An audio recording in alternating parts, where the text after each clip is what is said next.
যিসকলে বেদখল কৰি আছে সকলোৱে মাটিখিনি এৰি দিব লাগিব, কাৰণ যিহেতু এটা আশ্ৰমৰ নামত ৰজাদিনীয়া তেতিয়া ৰাণীয়ে ইয়াতে দান দি ৰাখিছিলে 200ৰ ওপৰত বিঘা মাটি, আৰু এতিয়া আহি সেই মাটিখিনি 150 বিঘা হৈছে। ইয়াত জাতি ধৰ্মৰ কথা নাই, যিসকলে দখল কৰি আছে মুঠতে মাটিখিনি এৰি দিব লাগিব। এই ক্ষেত্ৰত মই BTC প্ৰধানগৰাকীৰ লগত আলোচনা কৰি, অসমৰ মুখ্যমন্ত্ৰী ডাঙৰীয়াৰ লগত আলোচনা কৰি এই মাটিখিনি বেদখল মুক্ত কৰি দিয়াৰ কাৰণে মই যথাযথ চেষ্টা কৰিম। কঠিন, কিন্তু যিমান সোনকালে পাৰোঁ, কাৰণ মই বিভাগীয় কৰ্তৃপক্ষৰ লগত বহিব লাগিব, কাগজ পত্ৰখিনি গোটেইখিনি ডিটেইলছভাৱে চাই। আজি ইয়াৰে যি আমাৰ সন্মানীয় আশ্ৰমৰ কৰ্তৃপক্ষ আছে তেওঁলোকে জনাইছে মোক মেনেজমেণ্ট সমিতিয়ে, গতিকে গোটেইখিনি কাগজ চালি জাৰি চাই বিভাগীয় কৰ্তৃপক্ষৰ লগত বহি সমস্যাখিনি খুব সোনকালে সমাধান কৰাৰ কাৰণে মই যত্ন কৰিম। অসমৰ বিষয়ববীয়াসকলে যি সম্বৰ্ধনা অনুষ্ঠানৰ আয়োজন কৰিছে তাতে উপস্থিত থাকিব পাই সঁচাকৈ আনন্দিত হৈছোঁ, ভাল লাগিছে। এনেকুৱা ধৰণৰ ধৰ্মীয় অনুষ্ঠানবিলাকত বা আশ্ৰমবিলাকত গ'লে মনবিলাক পবিত্ৰ লাগে।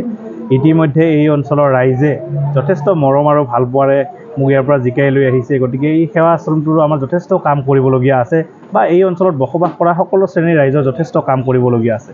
আশ্ৰম কৰ্তৃপক্ষই ইতিমধ্যে জনাইছে যে ইয়াতে ৰজাদিনীয়া আমাৰ গৌৰীপুৰৰ ৰাণীয়ে ইয়াতে 200ৰ ওপৰত মাটি বিঘা ইয়াতে দিছিলে, দান দিছিলে, কিন্তু আজি মাটিখিনি প্ৰায় বেদখলমুক্ত কৰিব লগা আছে।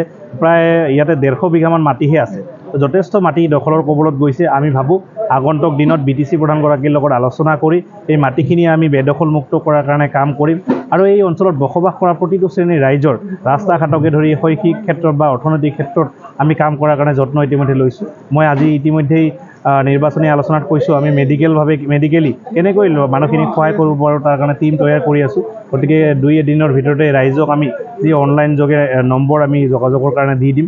সকলো ৰাইজৰ সহায় সহযোগিতা কৰাটোৱে আমাৰ দায়িত্ব, আৰু ইতিমধ্যে সেই কাম কৰিবলৈ ৰাইজে ইয়াৰ পৰা নিৰ্বাচন কৰি পঠাইছে। গতিকে এই আশ্ৰমত আহি উপস্থিত থাকিব পাই ভাল লাগিল, আৰু মই ভাবোঁ এই আশ্ৰমটোৰ যিখিনি আগন্তুক দিনত উন্নয়ন কৰিব লাগে আমি উন্নয়ন কৰিব পাৰিম।